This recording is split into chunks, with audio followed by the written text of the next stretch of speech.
Buenas tardes.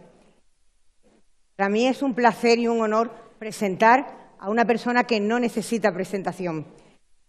Miguel Lorente es de sobra conocido y muy querido, no solamente en esta tierra, sino en muchísimas más tierras.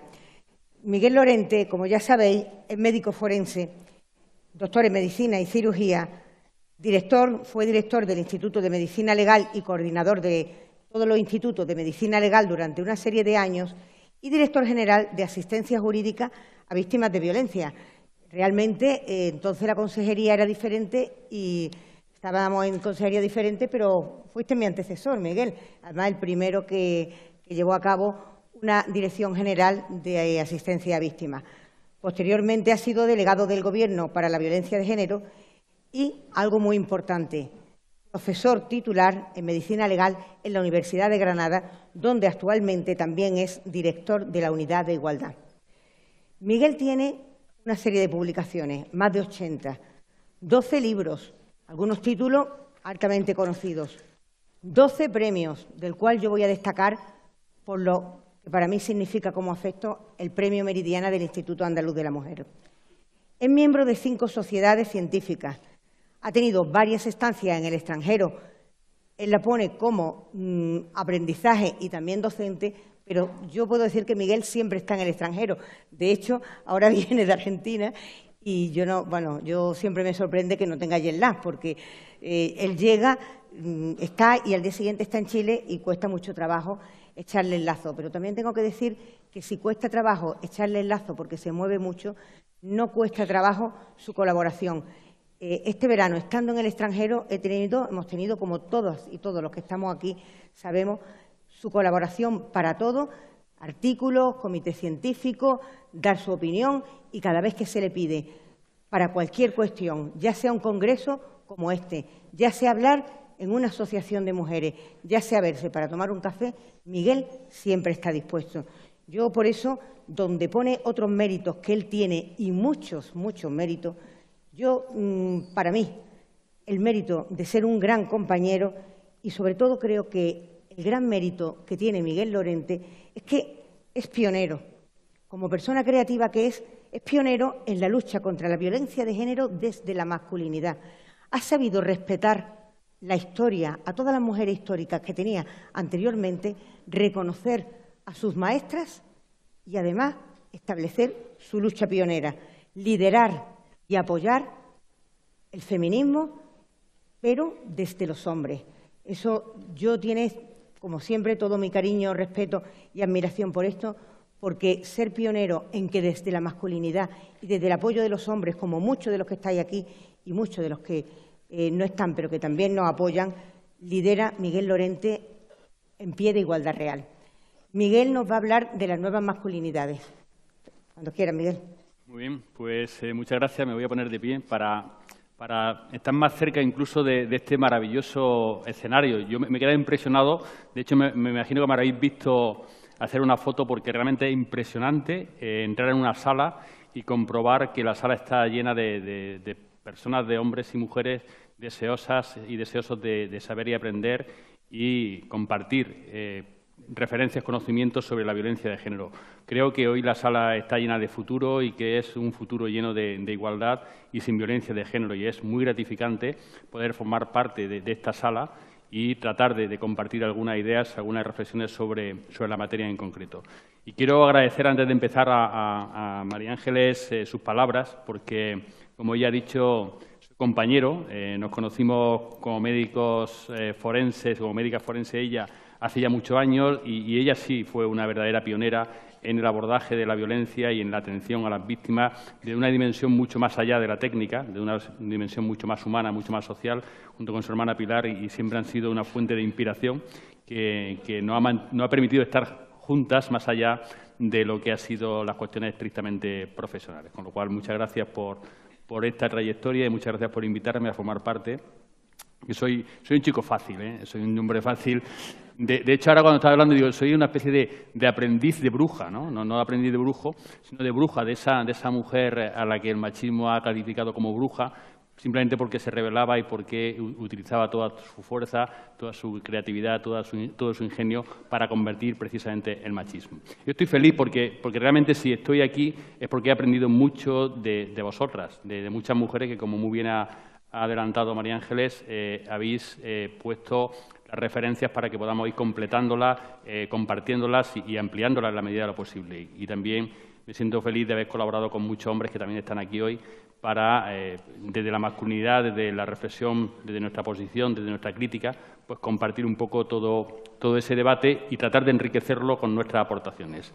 Y yo voy a tratar de aportar alguna referencia más sobre la cuestión que se me pidió, que era hablar de nuevas masculinidades y hacerlo desde la idea o sobre la referencia un poco común que había en el Congreso, que era la vulnerabilidad. Y para ello, lo primero que hice fue, bueno, vamos a tratar de conocer qué es lo que dice el diccionario de la palabra vulnerabilidad. Vulnerabilidad como cualidad de vulnerable, en definitiva, lo que se refiere es a la posibilidad de ser herido o recibir alguna lesión, bien de carácter físico o moral. Luego, desde el punto de vista del análisis social y del análisis individual, tenemos que entender que la vulnerabilidad se traduce en una posibilidad de sufrir un daño físico o un daño moral. Y cuando eso lo ponemos en relación con la sociedad, tendríamos que preguntarnos quién puede ser herido, quién puede ser la persona que sufra ese daño. Y al analizar las circunstancias, generalmente vinculamos la vulnerabilidad con determinados contextos que generan factores de riesgo o factores que facilitan que una determinada persona o un determinado grupo de personas sufran o puedan sufrir ese daño en lo físico o en lo moral. Pero realmente tenemos que tener en cuenta que cuando hablemos de vulnerabilidad tenemos una construcción cultural y un factor que lleva a una especie de vulnerabilidad estructural, esencial, propia de las circunstancias en las que nos encontramos conviviendo en la sociedad. Por eso tenemos una vulnerabilidad social que luego, dependiendo de las circunstancias, impacta de una manera diferente en cada uno de los individuos, en cada una de las personas. Pero que siempre habrá un factor de vulnerabilidad social construido sobre la referencia cultural, sobre la referencia, en este caso, patriarcal. ¿Por qué? Porque cuando nosotros analizamos la construcción de la desigualdad, vemos que es una construcción interesada, una construcción que parte de las referencias masculinas para establecer una estructura que dé significado y que dé orden a la convivencia.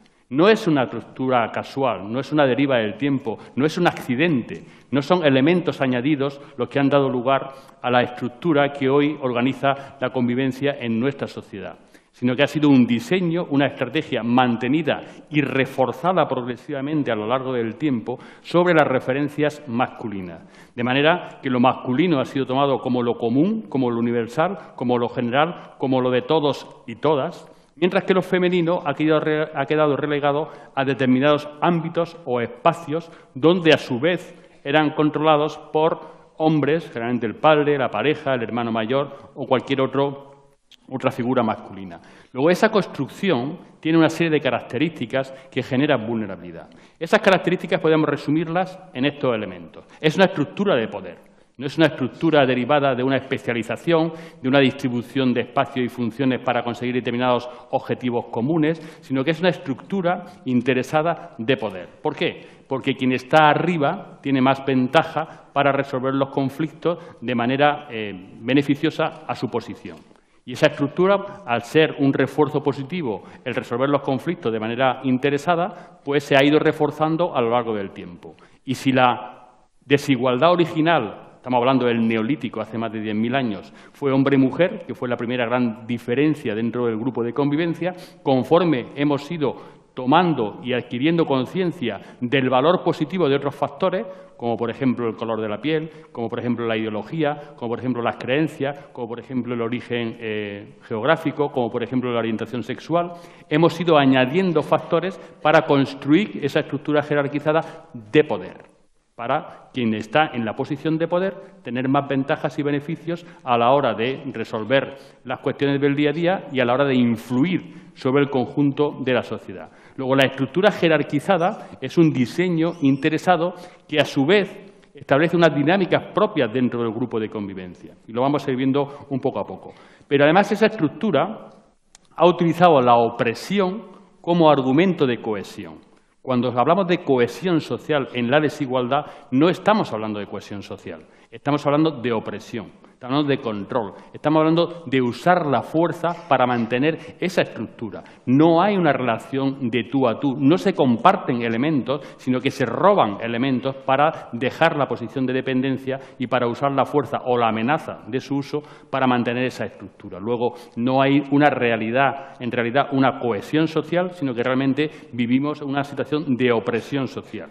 Y esa estructura jerarquizada que veíamos en la pirámide, al final lo que nos lleva a entender es que unos pocos hombres dominan sobre otros hombres, la estructura cada vez más estrecha, quienes están en las posiciones más altas son unos pocos que están dominando a muchos hombres, pero todos los hombres tienen la posibilidad de dominar a mujeres. Da igual el nivel en el que se encuentre. Las mujeres, en su misma posición, siempre estarán por debajo de los hombres.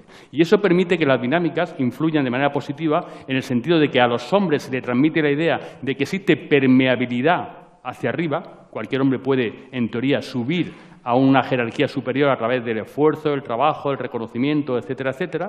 Y además permite, digamos, tener una sensación de competición respecto a otros hombres que intentan subir. Luego, la imagen masculina es enfrentamiento, conflicto, competitividad para adquirir elementos de reconocimiento simbólico, de reconocimiento desde el punto de vista de la imagen social, no tanto del valor esencial como persona. Mientras que a las mujeres se les transmite la idea de que su esencia está en la estabilidad, no tanto en la posibilidad de subir, sino en la estabilidad bajo esa referencia de control, de protección que desarrolla el hombre con el que está cerca. Por eso, cuando hablamos de vulnerabilidad sobre esta construcción masculina tradicional, estamos hablando de una doble vulnerabilidad, de un doble componente en la vulnerabilidad. Hay una vulnerabilidad basada en el estatus, en la posición en la que te encuentres, y una vulnerabilidad basada en la condición. Ser o no ser mujer, ser o no ser negro, ser o no ser extranjero, ser o no ser homosexual, ser o no ser de una determinada religión, ser o no ser de una determinada ideología. Luego, al factor estatus se le une el factor de condición, de manera que se van reforzando y apoyando esos elementos para generar una mayor vulnerabilidad y una mayor discriminación práctica. Y cuanto más vulnerable y más discriminado, más impune resulta la violencia que se utiliza sobre ese grupo de población, como estamos viendo. Luego, eso es la construcción que nos lleva a entender por qué tenemos que ver la vulnerabilidad como algo más allá de las circunstancias concretas que puedan afectar a determinadas personas, a determinados grupos de personas. ¿Y cómo se mantiene esto en el tiempo? Porque esto puede estar muy bien como diseño, pero esto a la larga va facilitando el que se vaya reforzando y que vaya permaneciendo a lo largo de los siglos. Y los factores fundamentales, para concretar de manera gráfica en la exposición, que han permitido la continuidad a lo largo del tiempo, pues básicamente han sido los factores de relación con la identidad de hombres y mujeres y con la dinámica que se produce en ese tipo de relaciones. Una dinámica que juega sobre la influencia, que juega sobre los premios, cuando tú haces lo que se espera de ti que hagas, y que juega con los castigos cuando tú no haces lo que se espera de ti como hombre o como mujer que hagas. Luego, esa situación permite que se vaya estructurando ese modelo y se vaya aplicando en la práctica de una manera funcional. La identidad.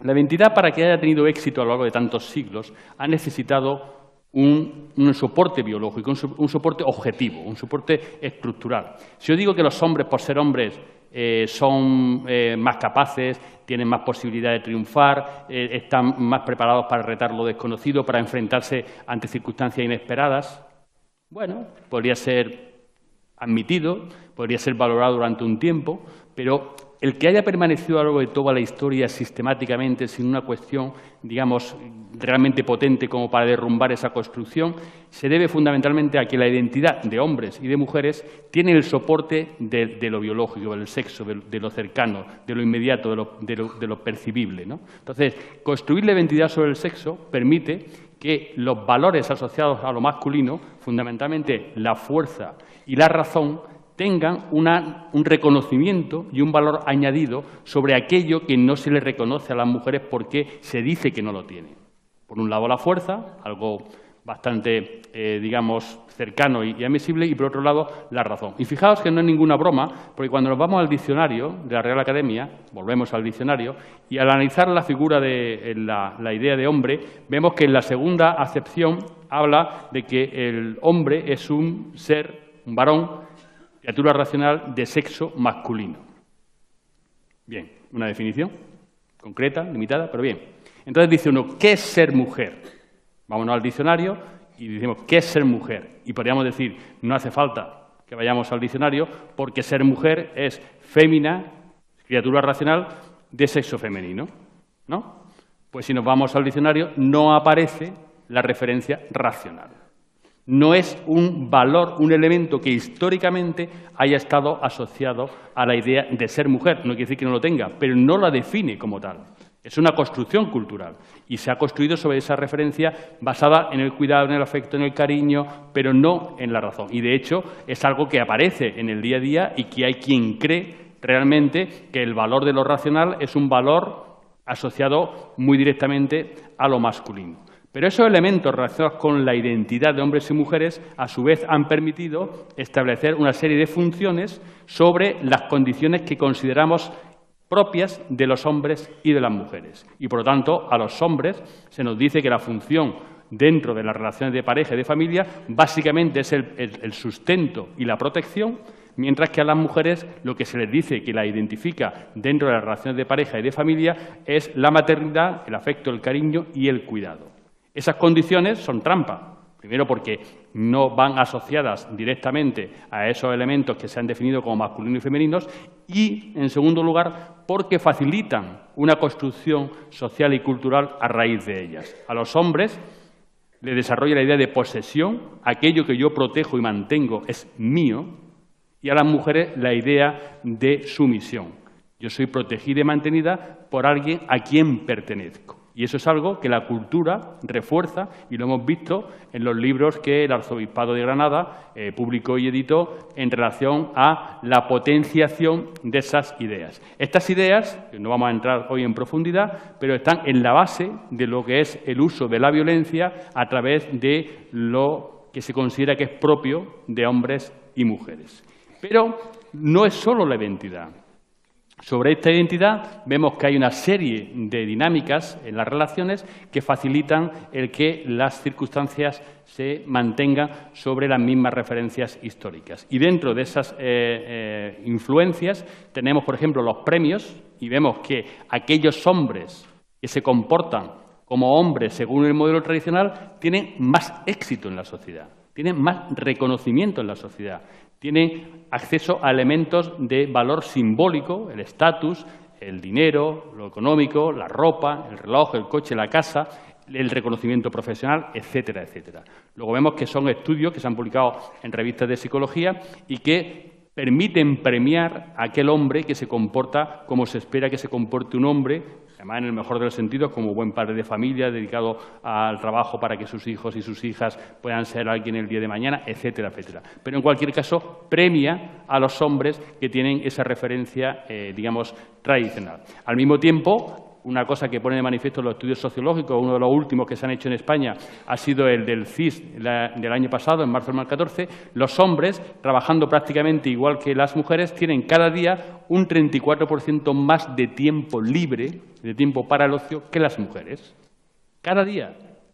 Cada día. Y hoy el tiempo es de lo más escaso y de lo más necesitado, de lo de más valor. Mientras que, a cambio, las mujeres dedican al cuidado de hijos e hijas casi un 26% más que los hombres cada día y un, digamos, 97% más de tiempo en tareas domésticas.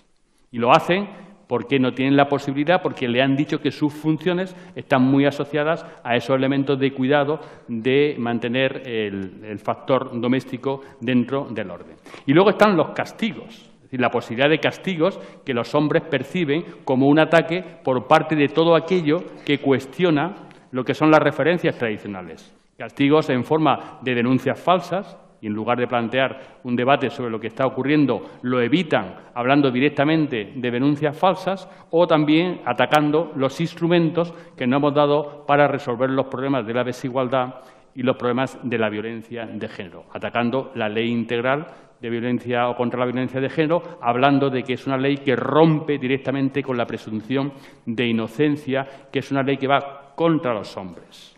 Y es un argumento que utilizan con frecuencia, utilizándonos a todos los hombres como argumento, como razón para cuestionar el instrumento dedicado a acabar con la violencia de género. Y la ley integral no va contra los hombres, va contra los hombres violentos, no contra los hombres. La ley integral no va contra la familia, va contra la violencia que se produce dentro de la familia dirigida a las mujeres. Luego son argumentos que intentan generar esa duda y esa confusión para mantener su posición de privilegio, su posición de ventaja dentro de las relaciones y dentro de la sociedad. ¿Y cómo afecta todo esto, hablando de vulnerabilidad, a los hombres? Vulnerabilidad un poco entre comillas, porque vamos a ver que es una apariencia de una estructura que es engañosa y que es tramposa incluso para los hombres, pero perfectamente diseñada para beneficiar a los hombres. Y ahora lo explico y lo vemos. Fijaos que cuando nos acercamos a la masculinidad tradicional, a la masculinidad hegemónica, a la masculinidad construida sobre esas referencias acríticas que entienden que ser hombre es ser hombre de una sola manera según la concepción tradicional, vemos que generan muchos problemas incluso para los hombres. Cada vez hay más estudios y más referencias que demuestran que los hombres, teniendo que demostrar en cada momento que son hombres, asumen una serie de riesgos y elementos que perjudican claramente a los hombres. Porque ser hombre, lo vamos a ver, no es una condición biológica, no es una condición exclusivamente social, no es una condición ni siquiera emocional, es una condición construida culturalmente y necesitada de ser demostrada de manera continua. Ser hombre es muy cansado, porque en todo momento tienes que estar demostrando que eres hombre. Tú estás tomando un café en la cafetería de la facultad y pasa una alumna o pasa una chica guapa y el profesor de al lado te tiene que decirte, está buena, ¿eh? Y tiene que decirle porque si no parece que no eres hombre, ¿no?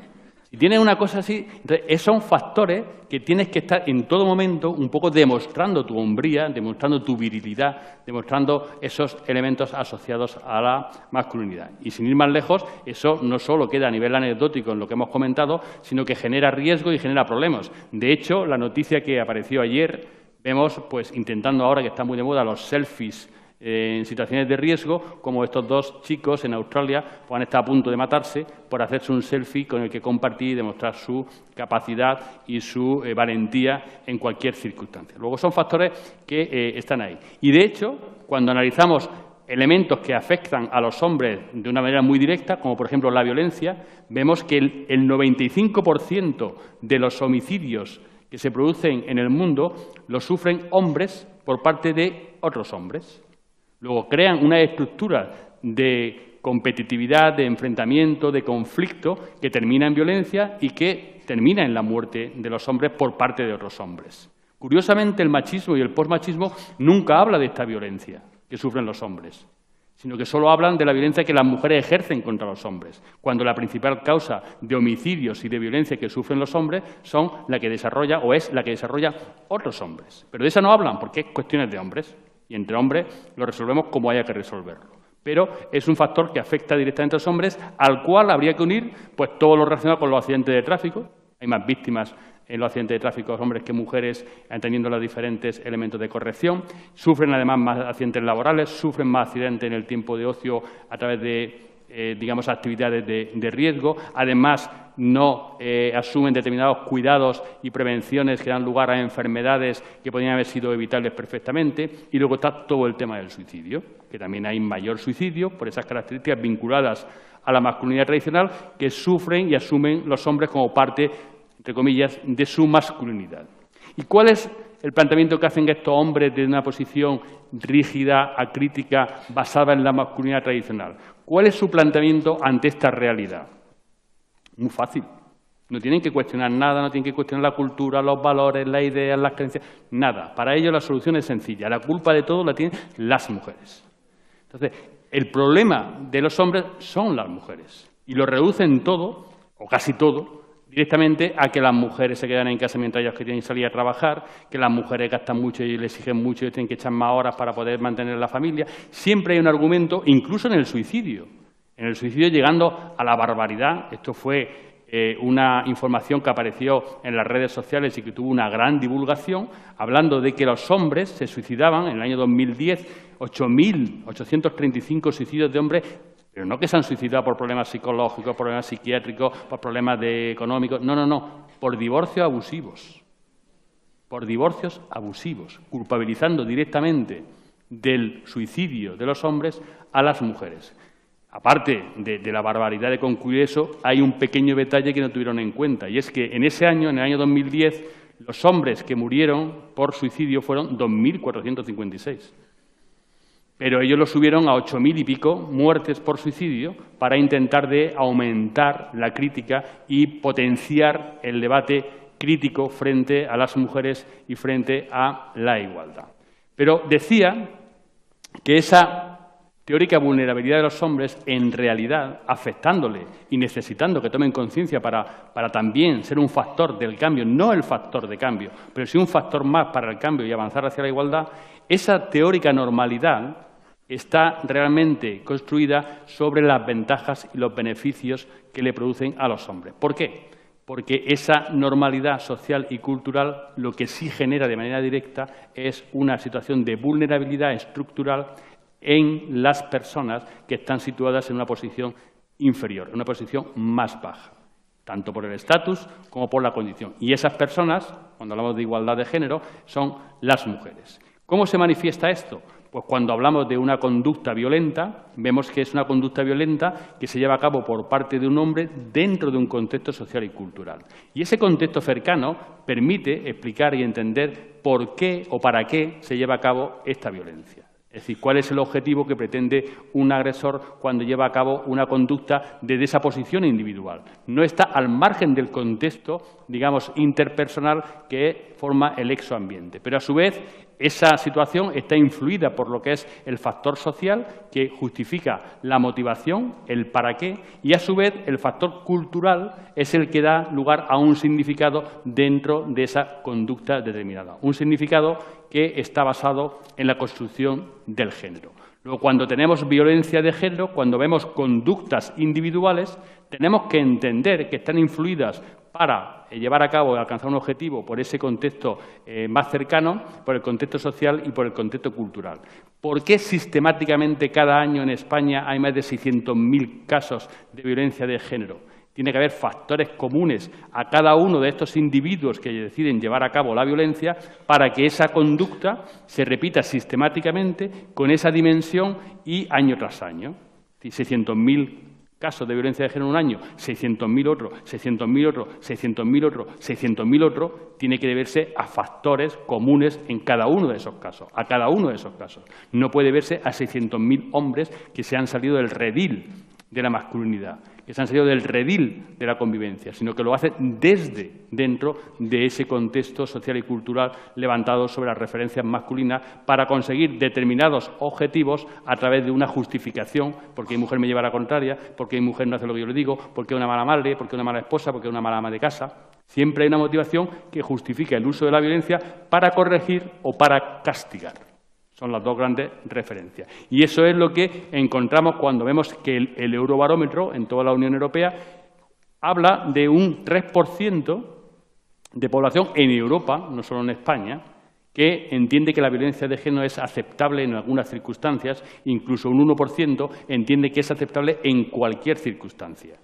Y eso es una construcción social y cultural que genera la vulnerabilidad para que los hombres utilicen la violencia contra las mujeres. Y por eso, cuando venimos a nuestro país, el CIS ratifica prácticamente los mismos porcentajes, pero además vemos que incluso hay un 1% de personas, la mayoría hombres, que entienden que la violación o forzar las relaciones sexuales no es un problema grave. E incluso cuando vemos lo que entiende que podría ser un problema grave, pero que no necesita la aplicación o la sanción a través de la ley, vemos que la permisividad de la sociedad contra la violencia que se ejerce hacia las mujeres es muy grande, muy amplia. Y eso es parte de esa vulnerabilidad social que se ha construido a raíz de las referencias culturales basadas en la figura del hombre, en la figura de lo masculino respecto a lo femenino. Y cuando nos vamos al resultado, a la violencia ya existente, vemos que la última macroencuesta, la de 2015, recoge que hay un 44% de mujeres que no denuncian, pero que no denuncian porque entienden que la violencia que han sufrido no es lo suficientemente grave como para ser denunciada.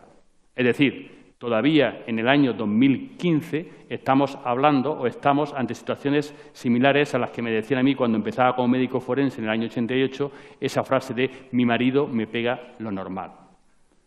Pero hoy se ha pasado. Es decir, el criterio de crítica, el criterio de rechazo, el criterio para denunciar no es la violencia de género. Esa está integrada como parte de la referencia social y cultural. El criterio para denunciar es si la cantidad de violencia es mucha o es poca. Y eso es claramente un significado que hemos elaborado social y culturalmente. Por eso estamos hablando ante víctimas que sienten miedo por posibles consecuencias más graves y por ser señaladas como víctimas. De ahí que el 21% de las mujeres que no denuncian no lo hagan por sentir vergüenza. ¿Qué hace que las mujeres sufran vergüenza por sufrir violencia dentro de la relación de pareja? ¿Por qué no sufren vergüenza cuando les roban un reloj? ¿Por qué no sufro yo violencia si al salir alguien me roba y me da una paliza? No sentiría vergüenza, podría sentir rabia, tristeza, impotencia, frustración, pero no vergüenza. Pero cuando te dicen que si te pegan es porque eres una mala madre, una mala esposa, una mala ama de casa, al final te sientes avergonzada de la violencia que has sufrido por parte de tu pareja. Luego eso es otra trampa, es otra construcción social y cultural que lleva a que la vulnerabilidad vaya incrementándose progresivamente.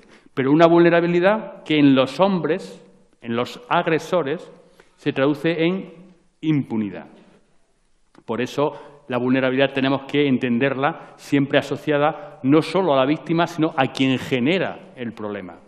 En este caso, si hablamos de violencia de género en situaciones de vulnerabilidad, tenemos que hablar de qué ocurre con los agresores, que no es vulnerabilidad precisamente, sino impunidad. ¿Por qué? Pues nos fijamos. Según la macroencuesta de 2011, que es la última que ha cuantificado el número de casos de violencia de género en España cada año, tenemos aproximadamente unos 600.000, 593.032 concretamente, unos 600.000. De estos casos se denuncian en el año 2014 126.000 y de esos casos denunciados se condenan 28.000 casos aproximadamente. Bueno, eso supone que respecto al total de casos, las condenas representan un 4,8%, un 5%. Esta situación claramente es impunidad. Un hombre hoy no se siente cuestionado ni se siente amenazado por la respuesta institucional, legal, social ante la violencia que pueda usar sobre la pareja. Primero, porque piensa que no va a ser denunciado. Y segundo, porque si es denunciado, la posibilidad de terminar condenado es muy baja. Luego, fijaos que mientras que las mujeres en esta sociedad culturalmente construida sobre la referencia masculina sufren miedo y vergüenza por sufrir violencia, los hombres sufren o viven impunidad y además alardean de la violencia que ejercen como hombres. Luego, fijaos la diferente posición como consecuencia de esa construcción basada en esas referencias masculinas de la cultura. Y esa situación es lo que nos lleva a concluir que cuando hablamos de violencia de género no solo no se actúa con la debida diligencia, sino que se actúa con un compromiso firme y determinante con la debida negligencia.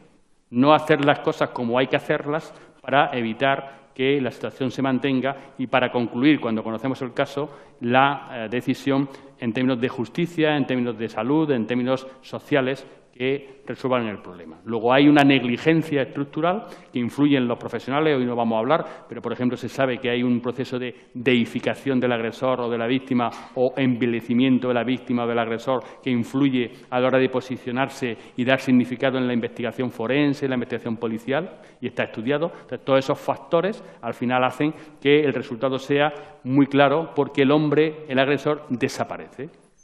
Y cuando hablamos de violencia de género, estamos hablando de mujeres que sufren violencia de género. Cuando hablamos de una mujer muere a manos de, como dicen los titulares de los medios de comunicación, no estamos hablando de un hombre mata a. de un hombre asesina a. Y al final todo parece que es un problema que sufren las mujeres como consecuencia de elementos que afectan a las mujeres. Y los hombres, por un lado, y los agresores, por otro, quedan en una posición invisible. Y no es casualidad, porque si nos fijamos, resulta que mientras que en el nivel mundial, según los datos de Naciones Unidas, van disminuyendo los homicidios en circunstancias de lo más complejas, como son los conflictos, como es el narcotráfico, como es el crimen organizado, como es la delincuencia habitual, difícil de abordar, difícil de llegar, difícil de prevenir, pues a pesar de esas dificultades estamos consiguiendo disminuir y dominar los homicidios en esas circunstancias. En cambio, los homicidios de las mujeres no están disminuyendo, es más, están aumentando en muchos sitios, que son homicidios que se producen fundamentalmente en el hogar, al lado, en la puerta de al lado. Y somos capaces de desarticular una banda terrorista, desarticular una banda del narcotráfico, desarticular un grupo organizado de criminalidad y no somos capaces de resolver un homicidio, un femicidio que se produzca en la puerta de al lado. Luego, todos estos factores están generando una vulnerabilidad clara y determinada hacia las mujeres que afecta de manera directa. Y en todo esto, ¿cómo influyen las nuevas masculinidades? Las nuevas masculinidades que, de alguna manera, intentan romper con la idea tradicional de la construcción masculina sobre la referencia de que ser hombre es no ser mujer. Básicamente, lo que nos enseñan desde pequeñitos es que ser hombre es no ser mujer, los niños no lloran, los niños no juegan con muñecas, los niños no juegan con las cocinicas, los niños no se ponen el color rosa. Entonces, todo es una especie de no ser mujer. Y, por lo tanto, la idea del hombre tiene esa referencia. Pero fijaos lo que os decía antes, necesitamos demostrarlo. No basta con decir, yo no soy mujer.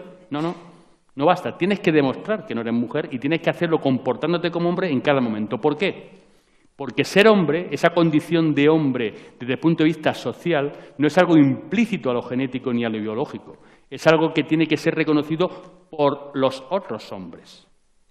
Tú no eres hombre porque tengas un cromosoma ahí, podrás tener un cromosoma ahí. Podrás tener unas características de hombre, podrás tener una testosterona muy alta, podrás tener barba, podrás tener ciertas cosas, pero eso no te garantiza que tú seas hombre desde el punto de vista de la fratría, desde el punto de vista social, sino que te da las condiciones para poder ser hombre. Y a partir de ahí tiene que ser el reconocimiento de otros hombres quienes decidan si eres hombre y cuánto de hombre eres. Más o menos hombre, más o menos reconocido, más o menos valorado. No depende, como por ejemplo en la idea de la puesta de largo en las mujeres, ni siquiera de la mayoría de edad, no depende de factores sociales y culturalmente construidos que te hacen ser hombre. Más parecido que había antes era la mili, y encima todo la quitan, pues entonces no hay una especie de pérdida de referencia que te deja así un poco fuera de juego. Pero ni siquiera en la mili llegabas a ser hombre a no ser que te comportaras como hombre. Entonces, esos son los factores que están, digamos, asociados. Y las nuevas masculinidades tienen un doble impacto que genera, por una parte, desorientación y, por otra parte, rabia, agresividad, hostilidad y violencia en el machismo tradicional, en la masculinidad tradicional. ¿Por qué? Porque quien cuestiona a los hombres no son las mujeres ya, no son solo las mujeres, no es el feminismo. Los hombres siempre se han reído del feminismo. Y están las locas estas, las feminazis y tal y cual, ¿no? Siempre lo han desconsiderado ahí.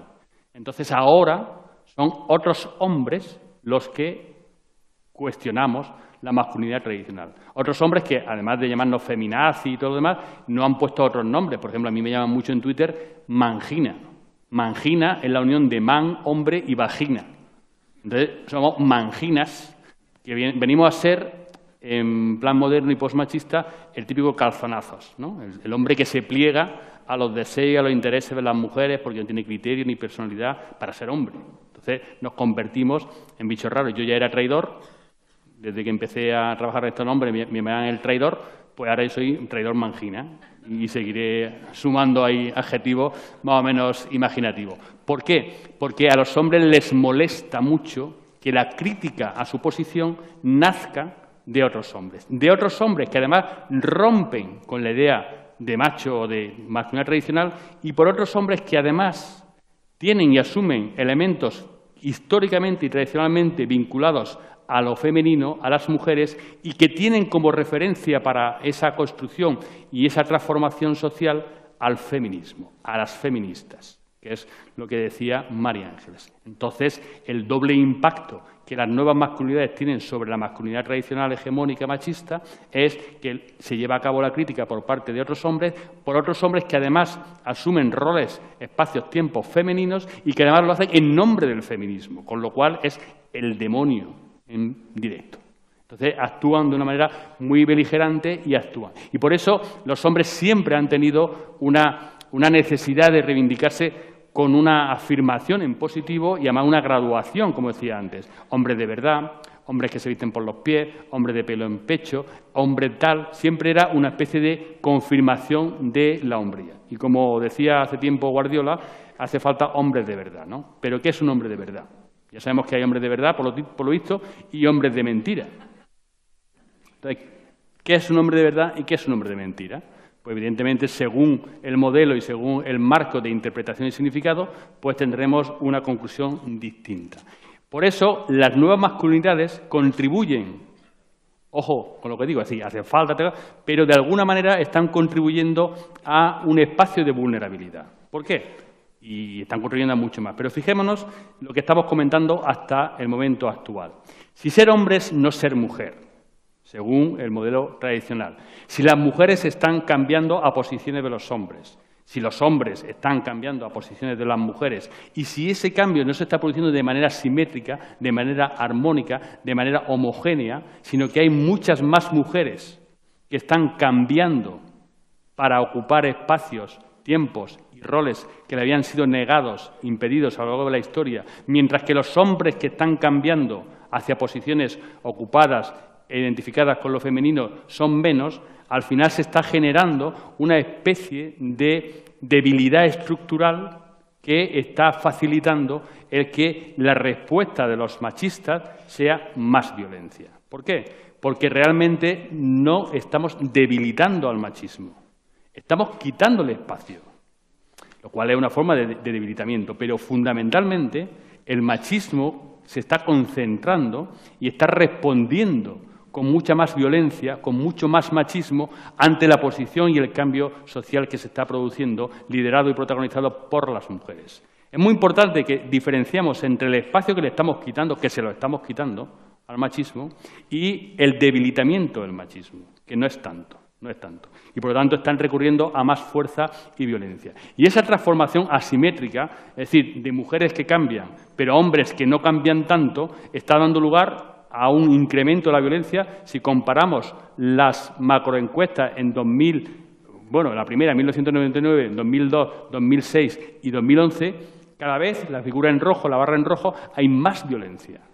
Hay más mujeres. En 2006 había 400.000 mujeres maltratadas cada año. En 2011 había 600.000. Y la de 2015 no ha cuantificado, pero ha aumentado, con lo cual debemos estar alrededor de 700.000. Es verdad que, a diferencia de otros años, no quedan atrapadas en la violencia, sino que la mayoría de las mujeres salen. Pero no hemos sido capaces de conseguir evitar la violencia y, dentro de esa violencia, no hemos sido capaces, como tristemente estamos viviendo estos días, evitando los femicidios, evitando los homicidios. Porque la transformación está siendo asimétrica. Y, por lo tanto, si ser hombre es no ser mujer, es decir, y tú estás cambiando, si yo soy lo que tú no eres y tú dejas de ser lo que eras, ¿qué soy yo? Pero si tú dejas de ser lo que eras para ser lo que yo era, ¿ahora qué soy yo? Todavía más perdido.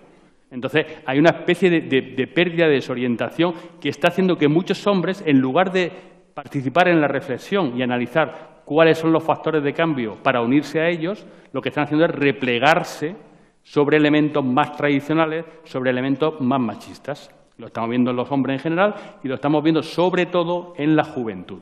Por eso, junto al cambio conductual, estamos viviendo lo que es el cambio ideológico, el cambio estratégico, no ideológico, del machismo a través del posmachismo.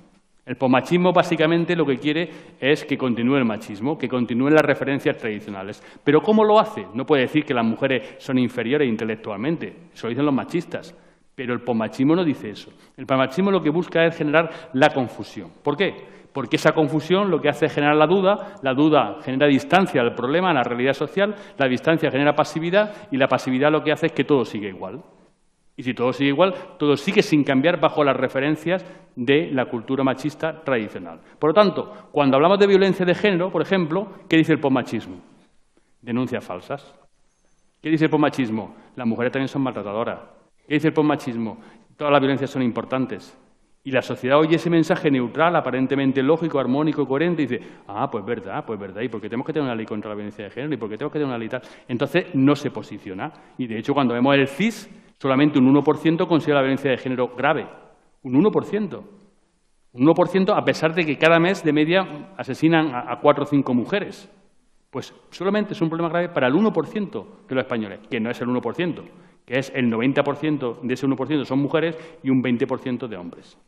Luego vemos que no se vive como problema social y eso permite que se siga teniendo la influencia, que eran unos factores de continuidad del machismo, de la cultura tradicional, y que la gente joven se incorpore dentro del proceso de socialización a las ideas y a los factores vinculados estrictamente y estrechamente a la posición machista. Por lo tanto, tenemos que hacer una especie de esfuerzo, entender que no basta con arrimar el hombro y trabajar por la igualdad y contra la violencia de género, sino también tenemos que arrimar al hombre a este proceso, porque mientras que la transformación sea asimétrica, mientras que la transformación no sea homogénea y armónica, estamos generando espacios de vulnerabilidad porque estamos facilitando la respuesta violenta del machismo, es verdad que cada vez más atrincherado, pero cada vez más decidido a utilizar ese argumento por última vez a través de cada una de las agresiones. Luego los hombres tienen que incorporarse porque los hombres forman parte fundamental en este cambio hacia la igualdad y en esta lucha,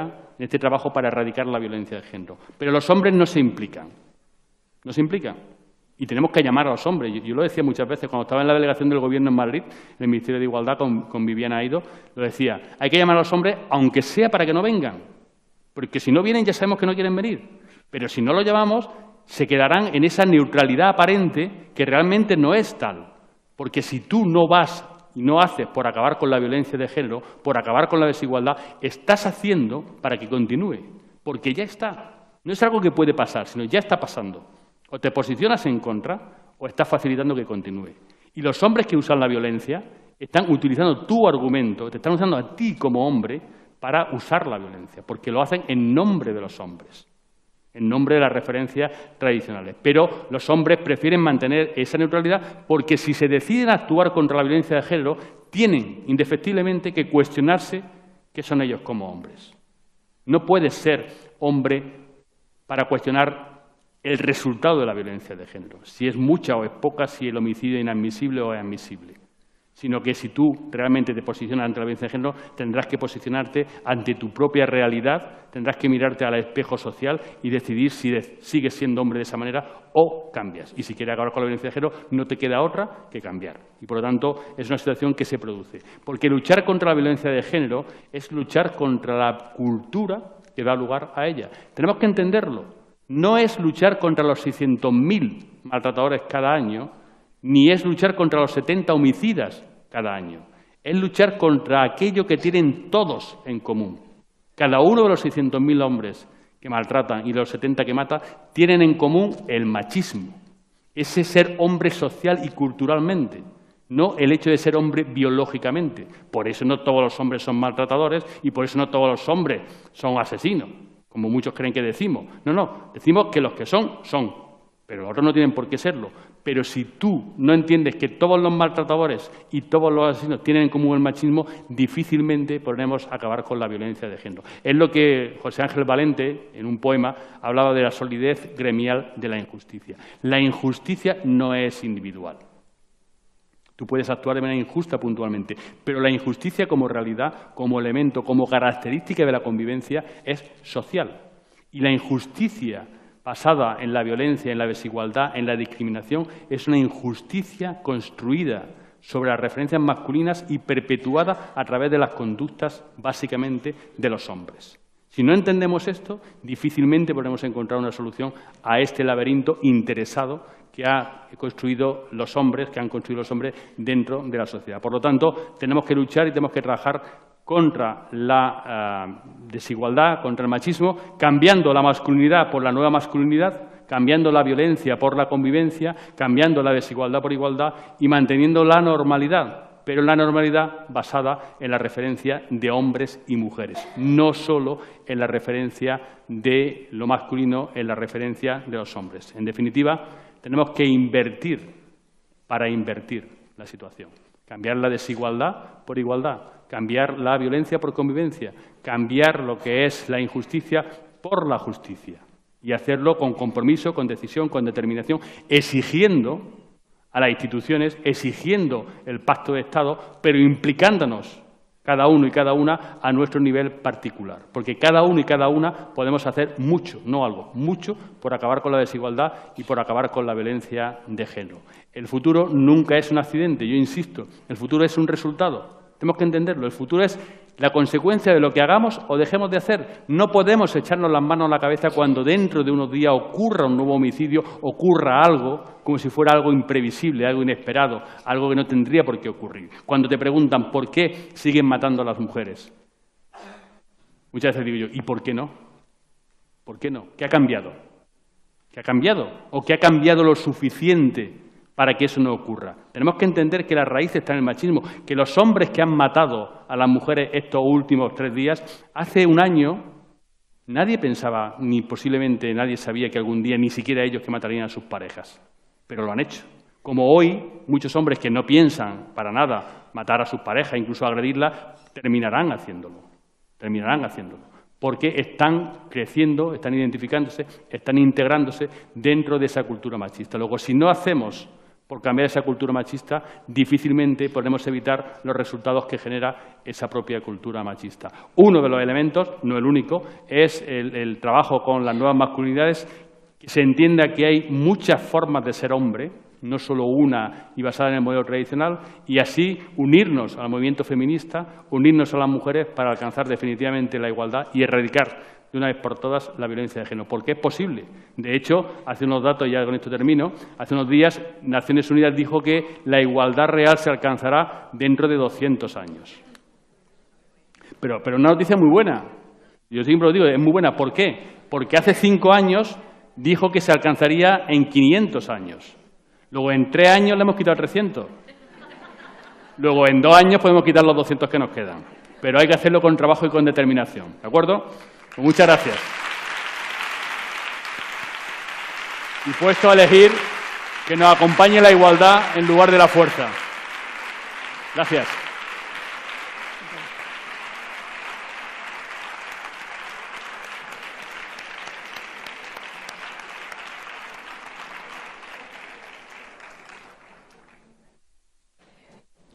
Bueno, vamos a tener un ratito corto, 10 minutitos, para preguntar tanto a Miguel como a las otras 2 ponentes que anteriormente no tuvieron su momento para que se le pudiera preguntar.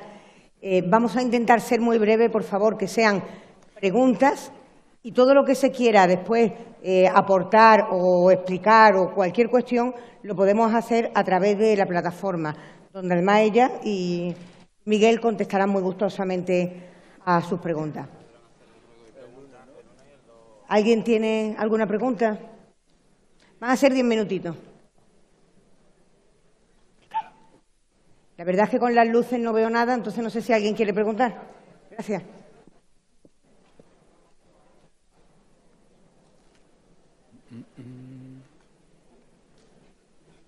Bueno, parece que no hay ninguna pregunta. Allí hay una. ¿Allí hay alguna pregunta? Allí, vale.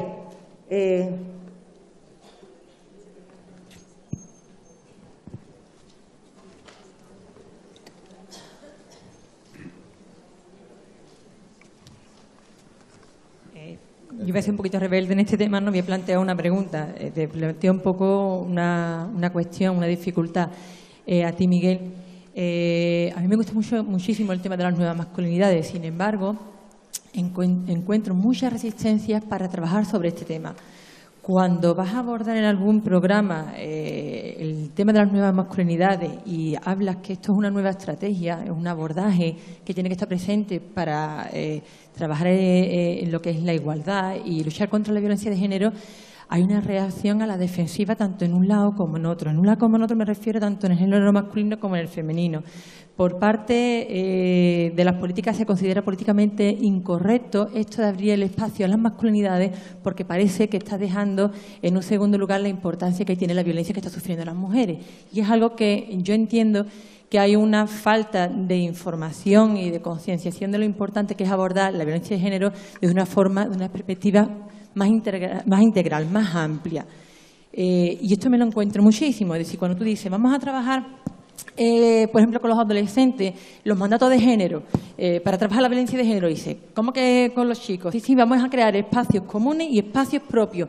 ¿Cómo que crear espacios propios? Eso es crear guetos. No es crear guetos. Hay que desmontar los mandatos de género que tienen las chicas, lo que tienen los chicos y lo que tenemos la sociedad. Pero hay un trabajo que hay que abordar. Y hay como cierto miedo, cierta desconfianza, cierta inseguridad en meterle mano al tema de las nuevas masculinidades. Entonces, un poquito plantearte esta cuestión, cómo la has vivido tú, cuál es tu experiencia, cuál es el consejo que nos da y cómo animaría al personal que no se atreve pues a que tocara un poquito y cogiera esta patata caliente. Y perdona por la expresión. Muy complicado. Yo lo vivo como tú. Es decir, efectivamente todos esos miedos existen, pero hay una razón, es decir, hay una realidad, y es que hace falta tanto aún para las víctimas que da la sensación de que no hacer más con ellas para hacerlo con otras circunstancias, sean varones, sean hombres, sean cualquier otro elemento relacionado con la violencia, como puede ser algún problema asociado con los estresantes sociales, pues todo lo que parezca que no directamente son las víctimas, ante todo lo que necesitan, puede dar la sensación de que es perder oportunidad para trabajar más con ellas, ¿no? Y esa parte es comprensible, porque se vive de una manera directa y se ve la impotencia y las deficiencias, ¿no? Pero, por otra parte, no es suficiente. Es decir, ni trabajando todo el tiempo con las víctimas íbamos a resolver el problema que está estructurado y está enraizado en los propios hombres y, sobre todo, en los hombres más jóvenes, como es la adolescencia. Entonces, yo creo que la situación se trata de la necesidad de aplicar medidas de una manera integral, como acabo de decir, que para acabar con la violencia de género hay que abordar la violencia de género en quien la produce, que son los hombres, y que es importante que los hombres se incorporen a la crítica de esas conductas basadas en la masculinidad tradicional, puesto que son los argumentos que están utilizando los machistas para reivindicarse en su posición, que lo hacen para defender a los hombres, para defender a la familia, para defender, en definitiva, su identidad. Yo creo que hay que entender que no se le quita dinero a las víctimas para dárselo a los hombres o a los posibles agresores, sino que son elementos complementarios y, sobre todo, entender que el objetivo es el mismo, que es erradicar la violencia de género e instaurar la igualdad, y que hay que hacerlo por la doble vía de trabajar con quien está sufriendo la desigualdad, la discriminación y todos los problemas, entre ellos la violencia, y con quien lo está generando. Pero, evidentemente, no equiparándolos, sino actuando de manera diferenciada, porque son elementos diferenciales los que tenemos que abordar. Pero, aún así, las dificultades están, los miedos, la inseguridad y también las limitaciones presupuestarias. Entonces, si no hay presupuesto para todo, hay elementos que tienen más prioridad, más importancia, puesto que son los que ha generado la propia violencia. Yo creo que hace falta cambiar un poco de mentalidad y luego tratar de alcanzar más recursos, porque esto tiene solución, yo insisto, esto tiene solución. Lo que pasa es que es una solución que necesita de muchos medios, de mucha dedicación y de manera continuada. Pero tendremos que decidir qué queremos, una sociedad donde cada 4 días maten a una mujer, o una sociedad donde no podamos alcanzar otros elementos sociales de convivencia, pero donde no exista la violencia de género ni la desigualdad. Y tomar una decisión. Sí, ahí hay una palabra, aquí otra. Os voy a pedir, por favor, que las palabras sean preguntas muy breves, por favor. Sí, quería preguntar desde aquí arriba. Vale, quería hacer 2 preguntas, una para Miguel y otra para las compañeras que han hecho la exposición de temas de comunicación. Agradecerles a los 3 su exposición, que ha sido francamente brillante e ilustradora.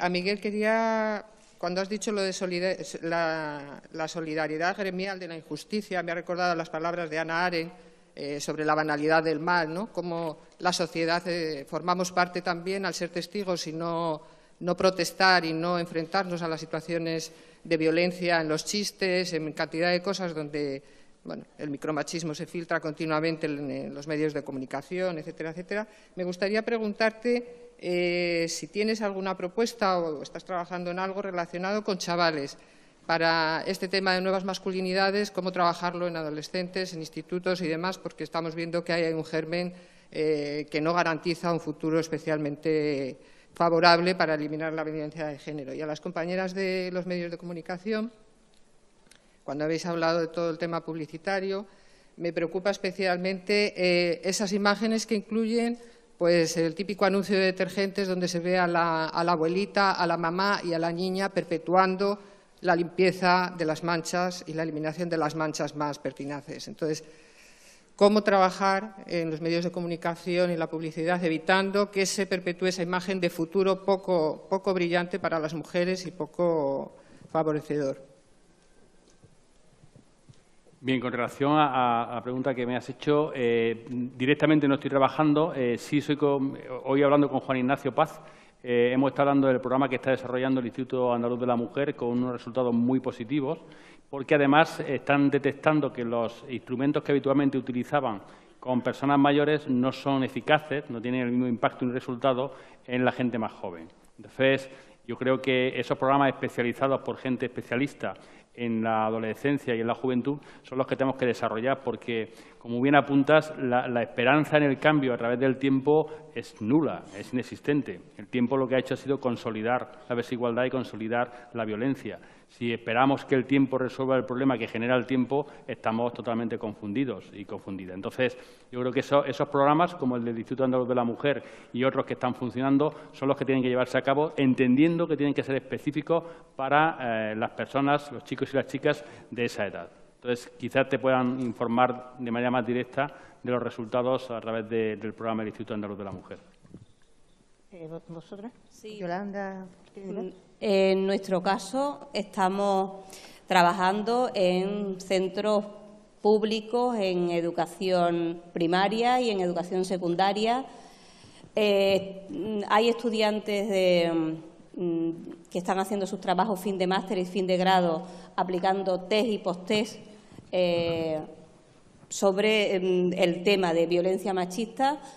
Se les pasa una serie de anuncios publicitarios, se trabaja con ellos, con dinámicas de grupo y luego se vuelve a evaluar sus ideas, sus creencias para ver si han cambiado. Son experiencias que estamos haciendo y no tenemos datos concluyentes, pero sí que estamos apostando porque la gente en sitios compartidos, decía antes que la televisión, por ejemplo, se ve en soledad, pues llevarla a sitios compartidos donde se pueda hablar de emociones, porque una de las primeras preguntas que hacemos es ¿tú cómo lo ves? ¿Cuál es tu primera impresión? Y a partir de lo que se va trabajando, se van exponiendo, se van trabajando ideas y creencias para finalmente, y esperamos, llegar a las emociones. Yo quiero añadir que la solución es muy fácil. Todos somos consumidores y todos tenemos en nuestras manos el poder de apoyar a una marca o no apoyarla. Si compramos el producto, la estamos apoyando, no solo la marca, sino su publicidad, sus condiciones de fabricación, lo que contamina, etcétera, etcétera. Así que si todos los que estamos aquí tomamos la decisión de denunciar ese anuncio o no apoyar a esa marca, estoy convencida de que la marca cambiaría. Sí. Sí.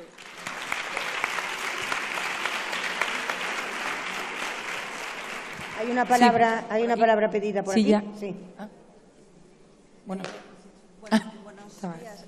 Vengo desde Asturias y quería aprovechar para decir que en secundaria sí que estamos trabajando con los chavales.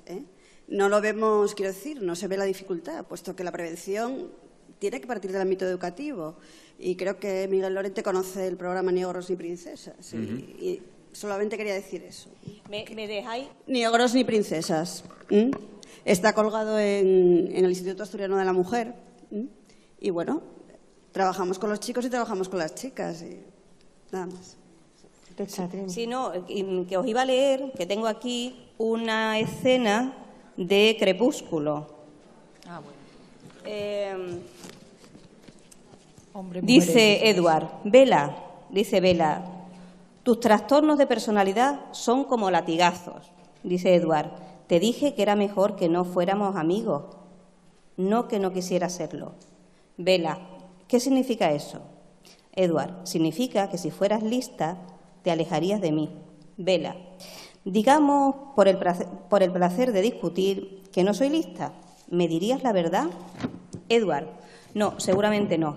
Prefiero oír tus teorías. Vela, se me habían ocurrido arañas radioactivas o kriptonitas. Edward, son cosas de superhéroes, ¿no? ¿Y si yo no soy el héroe, sino que soy el chico malo? Vela, no lo eres, es la impresión que quieres causar, pero en realidad es para alejar a la gente de ti. Con esto quiero decir que ahora mismo muchas chicas, adolescentes, están apostando por los malos, por los malotes, y eso hay que seguir trabajándolo. Y muchos chicos apuestan por ser los malotes porque parece que es lo que tiene éxito, así que eso hay que trabajarlo. Hay dos palabras pedidas y con esta finalizamos. Sí, Ella, bueno. Después usted. Yo quería comentar que, entre otras cuestiones, yo he trabajado como formadora de coeducación en institutos, trabajando las canciones de música reggaetón, por ejemplo, o analizando las películas como Hombres, Mujeres y Viceversa, etcétera, etcétera, tan pedagógicamente igualitarias. Esto lo digo en broma, claro. Y aparte quería comentar, en relación a lo que decía la compañera, que hace poco estuve en un curso sobre nueva masculinidad que organizó la Fundación CEPAIM, que, bueno, entre otras cuestiones, se planteaba la cuestión de que realmente tenían dificultades para conseguir subvenciones específicas para trabajar las nuevas masculinidades desde las instituciones. ¿Qué quiere decir con ello? Que claro que se tiene que seguir trabajando las acciones positivas con las mujeres, pero ¿qué pasa con el mainstreaming? ¿Cómo vamos a trabajar esa integralidad, ese trabajo sistémico integral con hombres y mujeres si no trabajamos también con subvenciones específicas para las nuevas masculinidades? Considero que es necesario seguir trabajando. También hay mucha gente que está trabajando. Hay un formador en instituto que trabaja solo con chicos. El tema de los cuidados, la coeducación. Es fundamental continuar con subvenciones también para ello. Porque decía una jueza vasca que un hombre maltratador que ha sido rehabilitado seguramente será una mujer menos muerta. Eso decía una jueza. Antes de contestar, si hace usted el favor de decir su pregunta y ya con esto cerramos. Bueno, pues felicitar a la mesa. Miguel sabe de la preocupación de la formación en el personal sanitario. Yo vengo del País Valenciano y ahora estamos en esta iniciativa. Yolanda, tu material nos ha servido muchísimo. Muchísimas gracias. Y yo cuando veía el anuncio de las mujeres asesinadas, yo vengo del País Valenciano y ayer en El Mundo había 2 fotografías, ayer mismo, de las dos mujeres asesinadas en Liria, además sin siquiera cubrir sus cuerpos, y están en la prensa. Entonces, cuando tú ponías esa imagen, me acordaba de que esto es de ayer. Por lo tanto, estamos prácticamente iguales. Felicidades. ¿Queréis hacer algún comentario? Bueno, pues entonces no os levantéis, por favor. De una manera un poco más informal vamos a proceder a la clausura del Congreso y a comentar algunas conclusiones. Bueno, en primer lugar, comentaros que las ponencias, los artículos y todo el material que habéis ido a lo largo de estos casi 2 días solicitando a las diferentes ponentes se van a subir a la plataforma de teleformación. Que sepáis también que todo este material va en formato accesible para personas que tengan algún tipo de diversidad funcional, discapacidad visual. Las comunicaciones presentadas, todas, no solamente las premiadas, se expondrán en la plataforma virtual también mediante webinar. Los libros, todos los libros que estaban en la entrada, que desaparecieron de inmediato, pues quiero que sepáis que podéis o bien ir al Instituto Andaluz de la Mujer, que en el centro provincial está allí la biblioteca, o bien a la Dirección General de Violencia de Género, también que estamos en el Instituto de la Mujer, podéis ir allí a recogerlo. Aparte de eso, se pueden descargar desde la web. Entonces, todo esto, pues no hace falta que os quedéis sin libro. Y si no, pues nos llamáis y os lo haremos llegar de alguna manera. Las conclusiones del Congreso, que han sido muchas y variadas, también las colgaremos en la web. No obstante, y os pido solamente 2 minutos más que dura de vuestro tiempo, las principales conclusiones las vamos a ver en un vídeo. Si por favor pueden poner el vídeo. La podemos ver aquí. Y yo creo que se pueden apagar un momentito las luces o bajarlas para que podamos ver bien el vídeo.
es igual, el silencio reina, la ciudad está dormida. Otra vez me hablas con esa ironía extraña y un infierno se desata. Y si pudiera congelar el tiempo y volverme cenizas y deshacerme cuando sople el viento que nadie sabe dónde habita, y si pudiéramos ser algo más que polvo y energía, la luz de dos estrellas extinguidas.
Ya por último, muchas gracias, muchísimas gracias de verdad, de corazón. Gracias por hacer visible lo invisible. Gracias por incluir a las más excluidas. Quiero agradeceros a todas por vuestra participación. Se ha mantenido casi hasta el final el completo aforo de 1.590 personas, 85% mujeres, que espero que el próximo año seamos por lo menos al 50%. Muchas gracias especiales, muchísimas gracias. Muchas gracias. Bueno, yo quería agradecer especialmente la colaboración del Instituto Andaluz de la Mujer. Muchas gracias a la Dirección General de Violencia de Género, a todo mi equipo, Conchi, Belinda, Carmen, la otra Carmen, Teresa, Pilar, Manuel, Miguel Ángel, creo que no me he olvidado de ninguna de vosotras. Gracias de verdad a todas por el paso adelante contra la violencia de género. Queda clausurado el 6º Congreso y nos vemos en el próximo. Muchas gracias.